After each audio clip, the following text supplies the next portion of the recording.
महाकाल और युग प्रत्यावर्तन प्रक्रिया डे 49। आगे पढ़ते हैं गुरुदेव इसमें क्या कह रहे हैं। देखिए, कल अभी तक गुरुदेव अलग अलग तरीकों से हमें एक ही बात समझा रहे हैं, और अब जो हमने लास्ट में पढ़ा उसमें गुरुदेव बता रहे हैं कि उन्हें पता है, वो एक तरह से बता रहे हैं कि आगे किस चीज़ की आवश्यकता होगी उन्हें पता है, और हम अपनी बुद्धि का, अपने विवेक का इस्तेमाल करें।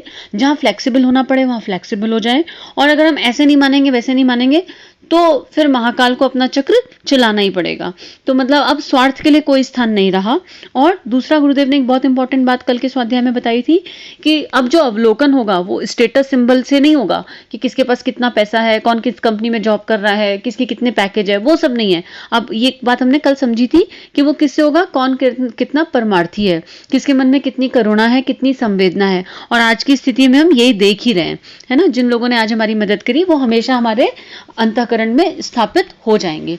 आगे गुरुदेव बोल रहे हैं, स्वयं तो हम बदले ही, दूसरों को भी सबको बदलने की प्रेरणा दें, जिनको वस्तुतः प्यार करते हैं और जिनका हित चाहते हैं।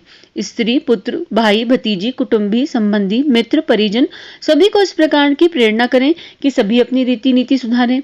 यह कर्तव्य हमें इन दिनों अधिक तत्परता पूर्वक पालन करना चाहिए, क्योंकि महाकाल की भावी दंड व्यवस्था अंधाधुन नहीं, सब प्रयोजन है। यदि लोग बदल जाते हैं, सुधर जाते हैं, तो उस क्रूर क्रम की विशेष आवश्यकता ना रह जाएगी। हमारा परिवन भावी आपत्तियों को टाल सकने में समर्थ हो सकता है। विश्व मानक की आज सबसे बड़ी सेवा यही हो सकती है कि हम जनसाधारण को दुर्बुद्धि त्यागने और सन्मार्ग पर चलने के लिए रजामंद करने का प्रयत्न करें। युग निर्माण योजना एक ऐसा ही व्यापक कार्यक्रम है। कितनी अच्छी बात गुरुदेव बोल रहे हैं कि अगर कुछ अच्छा खुद को मिल गया है तो उसे अपने तक ना रखें। यही तो आराधना है। गुरुदेव ने क्या बोला, उपासना, साधना और आराधना।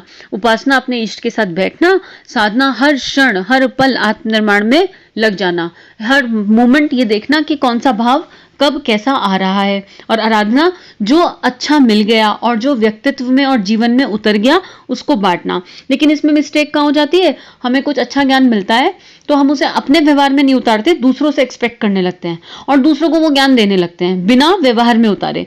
तो जिस चीज में हम स्थित हैं, जब हम वो किसी को बोलेंगे ना तो उसका इम्पैक्ट ज्यादा पड़ेगा। लेकिन फॉर एग्जाम्पल मान लीजिए कि मैं मंत्र लेखन बिल्कुल नहीं करती हूँ और मैं किसी को बोलूँ कि भाई तुम रोज 2 पेज मंत्र लेखन करा करो, इसका इम्पैक्ट नहीं पड़ेगा। क्यों? क्योंकि ये मेरी आत्मा से नहीं आ रहा है। ये मैंने कहीं से सुन लिया है कि मंत्र लेखन का बहुत अच्छा इम्पैक्ट होता है और करना चाहिए सबको एंड ऑल, और मैंने बोल दिया, ठीक है, तो इसका इम्पैक्ट नहीं पड़ेगा। लेकिन अगर एक इंडिविजुअल मंत्र लेखन में बिल्कुल लगा हुआ है, नियमित रूप से मंत्र लेखन करता है, तटस्थ हो गया है उसमें, और वो किसी को बोलेगा ना तो बस उसको एक स्टेटमेंट बोलना पड़ेगा कि आप मंत्र लेखन करके देख लो, इसका बहुत इम्पैक्ट है। और ये मैं आपको अपने एक्सपीरियंस से बता रही हूँ, मंत्र लेखन का वाकई बहुत इम्पैक्ट है। तो हर कोई कुछ करे ना करे, उपासना के नाम पे पूरे दिल से, पूरे मन से 1 पेज मंत्र लेखन करे। या एक दूसरी रीति भी अपनाई जीवन में कि कुछ बहुत अच्छी इंफॉर्मेशन मिल गई और आप नॉन स्टॉप उस पर प्रयासरत हैं, आप कोशिश कर रहे हैं कि वो आपके जीवन में उतर जाए। लेकिन कई बार होता है ना, कुछ प्रारब्ध होते हैं, कुछ चित्त के संस्कार होते हैं और वो चीज आ नहीं पाती। तो इसका मतलब ये नहीं है कि वो दूसरों को ना बताई जाए कि अगर मेरा भला नहीं हुआ तो किसी का भी नहीं होगा। अपने मन में पूरे प्योर इंटेंशन के साथ, पूरा प्योर भाव रख के और अपनी गलती सामने वाले को बता के आप बता सकते हो कि देखो ये एक सूत्र मिला था, इसको प्रयास करने की हम पिछले XYZ वर्षों से कोशिश कर रहे हैं, हमसे नहीं हुआ, अगर तुमसे हो जाए और तुम्हें इसका बेनिफिट तुम ले सको तो ले लो, है ना। ये हम दूसरों के ये भी किया जा सकता है। लेकिन अगेन हमारी इंटेंशन मैटर करेगी और अपने अंदर का भाव केवल हम ही जान रहे हैं। तो गुरुदेव ये बोल रहे हैं कि सबको बताने का प्रयास करो। और एक चीज और भी है यहाँ कि आत्मनिर्माण जब होता है तो परिवार निर्माण अपने आप होने लगता है। तो अपने परिवार वालों को इस हद तक फोर्स ना करें कि उनको इरिटेशन हो जाए, है ना। कई बार होता है कि हम एक ही चीज बोल रहे हैं, बार बार बोल रहे हैं। जब आपके व्यवहार में वो परिवर्तन आएगा तो वो निश्चित रूप से दिखेगा परिवार वालों को, और जब परिवार को, फर्स्ट फैमिलियों को वो परिवर्तन दिखेगा तो वो अपने आप सोचेंगे ऐसी कौन सी जड़ी बूटी हाथ लग गई, और वो धीरे धीरे खुद ऑब्जर्व कर लेंगे। और देखो कहीं ना कहीं परिवार में ना एक मेल ईगो, एक ईगो फैक्टर आ जाता है। मान लीजिए फॉर एग्जाम्पल ऐसा ले लेते हैं कि आपके इन-लॉज़ हैं या आपके खुद के पेरेंट्स ही हैं, मान लीजिए कोई भी है, और उन्होंने आपको देखा है 10 साल पहले कुछ और, आप आज कुछ और दिख रहे हो, तो कई बार वो आपसे पूछने में हिचकिचा जाएँगे क्योंकि वो बड़े हैं।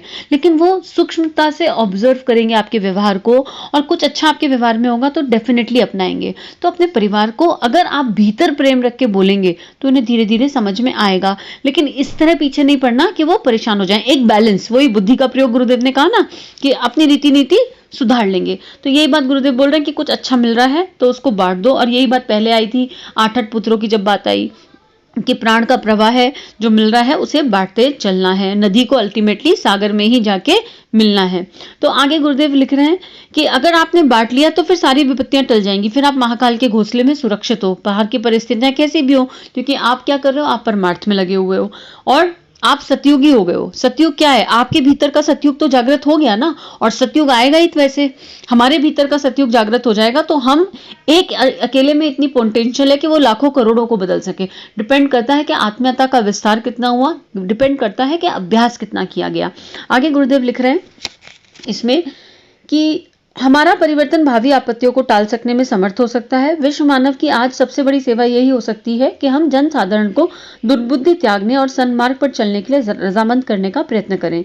युग निर्माण योजना ऐसा ही व्यापक कार्यक्रम है। महाकाल की इच्छा भी पूरी हो जाए और हम काल दंडों के प्रहारों से भी बच जाएं। इसका यदि कोई उपाय हो सकता है तो वह युग निर्माण योजना की क्रियाकलापों के माध्यम से जनमानस में अभिष्ट परिवर्तन प्रस्तुत कर देना ही होगा। वही आज का सबसे बड़ा परमार्थ है। ये सबसे बड़ी सेवा है। क्या? जो मिला उसे बांटते चलें, चाहे कैसा भी मिल रहा है, जो पॉजिटिव मिल रहा है, जो परमार्थी है, उसको अपने तक ना रखें। और आत्मनिर्माण, आगे गुरुदेव लिख रहे हैं, अब गुरुदेव एक नया टॉपिक ले रहे हैं, अपना परिवार उच्च आत्माओं का भंडार गृह। ये तो टॉपिक पढ़ के ना गूज़बम्प आ गए, कितना अच्छा टॉपिक है अपना परिवार। और क्या, एक तरफ गुरुदेव अपने परिवार की बात कर रहे हैं और दूसरी तरफ गुरुदेव पूरी किताब में वसुदेव कुटुंबकम की बात कर रहे हैं और पूरे विश्व को अपना परिवार मान रहे हैं। यानी कि जो चेतना जाग गई, जिसके भीतर शिव की सती जाग गई, सतीत्व, गुरुदेव ने अलग अलग एग्जाम्पल से यही बात बताई, वो कौन हो जाएगा? वो अपना परिवार हो जाएगा।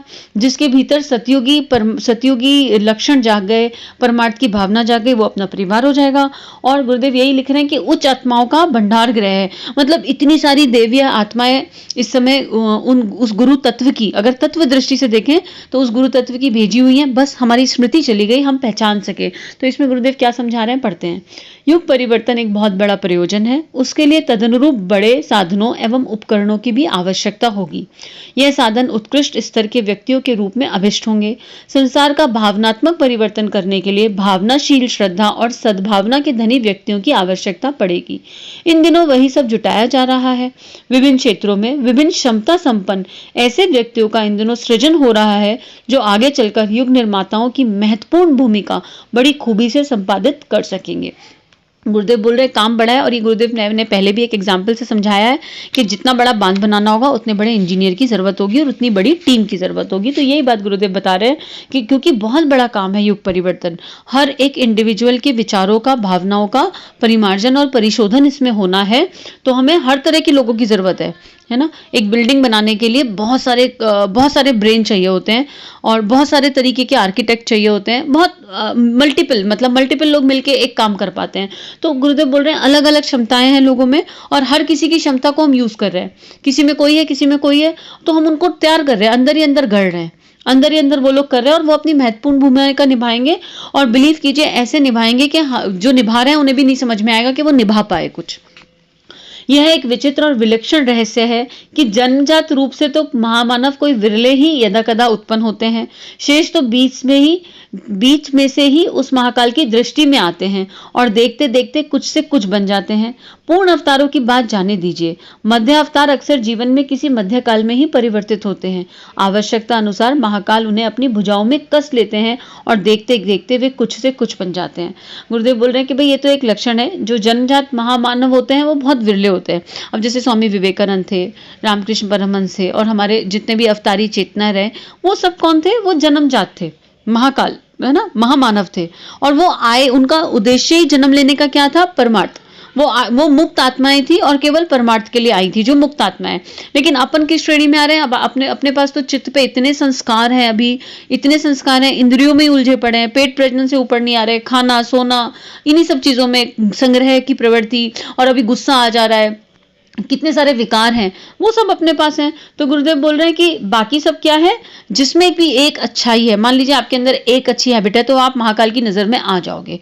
और गुरुदेव ने कहा कि किसी में एक भी अच्छाई है ना, तो मैं उसकी उस अच्छाई को उस हद तक बढ़ा दूंगा, उस हद तक बढ़ा दूंगा कि बुराई अपने आप खत्म हो जाएगी। इसको ऐसे एग्जाम्पल से समझ लेते हैं, मान लीजिए एक गिलास में पानी भरा है, गंदा पानी, आप उसमें साफ पानी डालते जाओ, गंदा नहीं निकाल रहे हो अभी आप, ऊपर से साफ पानी डालते जाओ, तो एक समय ऐसा आएगा कि गंदा पानी सारा खुद ब खुद खत्म हो जाएगा और गिलास में केवल साफ पानी बचेगा। तो आपके अंदर अगर एक भी महाकाल ने आपके संस्कारों में, आपके चित्त में पड़ी हुई एक भी ऐसी बीज देख ली जो परमार्थी है, तो फिर आप चुने जाओगे, आप महाकाल की पकड़ में आ जाओगे, और फिर वो आपसे वो काम करा ही लेंगे, आपको पता भी नहीं चलेगा कब कराएंगे। और आपकी वो एक अच्छाई आपके भीतर की सारी बुराइयों का सफाया कब कर देगी? क्योंकि आपके भीतर निष्कलंक अवतार का प्रभाव जाग जाएगा। यही बात गुरुदेव कह रहे हैं। और इससे बड़ा क्या सौभाग्य कि महाकाल हमें अपनी भुजाओं में कस ले। इससे बड़ा कोई सौभाग्य हो सकता है इस जीवन का? कोई नहीं हो सकता। बुद्ध जन्मजात अवतार नहीं थे, यदि होते तो उन्हें आरंभ से ही अपना उद्देश्य ज्ञान होता और विवाह करने, बच्चा उत्पन्न करने और उन्हें बिलखता छोड़ने की भूल ना करते। गांधी जी जन्मजात अवतार नहीं थे, यदि होते तो उनको लगभग 30 वर्ष की आयु तक इधर उधर भटकना ना पड़ता। रामायण के पात्रों में अंगद, हनुमान, अंगद, सुग्रीव, जामन, जटायु आदि की भूमिकाएं बड़ी महत्वपूर्ण है, पर वे लोग यदि जन्मजात महापुरुष होते तो उनका जीवन क्रम आरंभ से ही निर्धारित दिशा में चल रहा होता। वाल्मीकि, अंगुलीमाल, अम्बपाली, सूरदास, सम्राट अशोक आदि के जीवन आरंभ में कलुषित ही थे। गणित संत, महात्मा एवं महापुरुषों के जीवन क्रम ऐसे ही हैं, जिन्हें ध्यानपूर्वक देखने से स्पष्ट होता है कि जन्मजात रूप से कोई महानता लेकर नहीं आता। जीवन का बहुत बड़ा भाग उन्होंने निरर्थक अथवा अस्त व्यस्त गवाया। देखिए गुरुदेव ने कितने बड़े बड़े नाम एग्जाम्पल्स में दिए।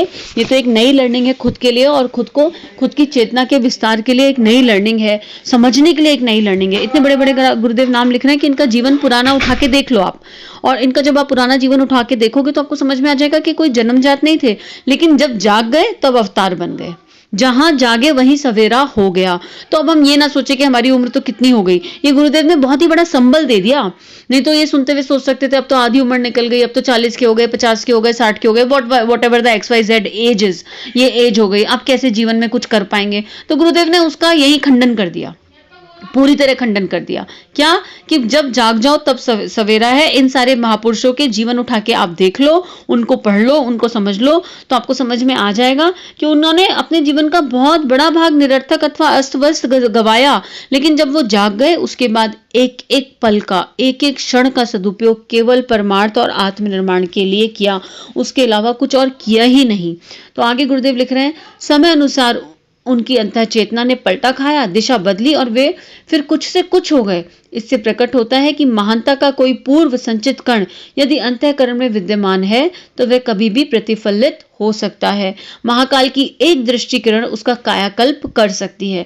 गर्मी के दिनों में घास सूख जाती है, पर वर्षा आते ही सूखी जड़ें फिर हरी हो जाती हैं और घास की बेल देखते ही देखते भूमि को हरितमा से ढक देती है। कितना सुंदर गुरुदेव एग्जाम्पल दे रहे हैं और कैसे हमारा मनोबल और संबल बढ़ा रहे हैं। मतलब गुरु तत्व को नमन और प्रणाम कि वो बोल रहे हैं कि अगर आपके भीतर एक भी है, और जो लोग किसी भी तरह के सत्संग स्वाध्याय में लगे हुए हैं, कहीं भी, जरूरी नहीं है कि इसी को आप सुन रहे हो, आप किसी भी तरह के परमार्थी कार्यों में लगे हो, तो आप ये मान लो कि आप महाकाल की दृष्टि में हो और महाकाल ने आपको अपनी बाहों में, आपके पिता ने, मतलब वो जो आपके ओरिजिनल पिता हैं, उन्होंने आपको अपनी बाहों में भर लिया है और अब आपसे वो काम करवा ही लेंगे जिस काम की अत्यंत आवश्यकता है। आज के लिए इतना ही, आगे का कल पढ़ते हैं। और परम पूज्य गुरुदेव वंदना माता जी को बहुत बहुत आभार। आज का स्वाध्याय तो आँख खोलने वाला, मतलब भीतर की आंखें खोलने वाला बन गया कि बस जिस पल जागे उस पल सवेरा। तो गुरुदेव माता जी से प्रार्थना, आपके इष्ट, हमारे इष्ट सबसे प्रार्थना कि हम सबके भीतर भी बस अब वो प्राण प्रवाह जग जाए और हम सब बस इस पल से जाग जाएं और ऐसा जागे कि महाकाल हमें अपनी बाहों में भर ले और फिर जो करवाना चाहते हैं वो करवा के ले जाए। इसी प्रार्थना के साथ विश्व कल्याण का भाव।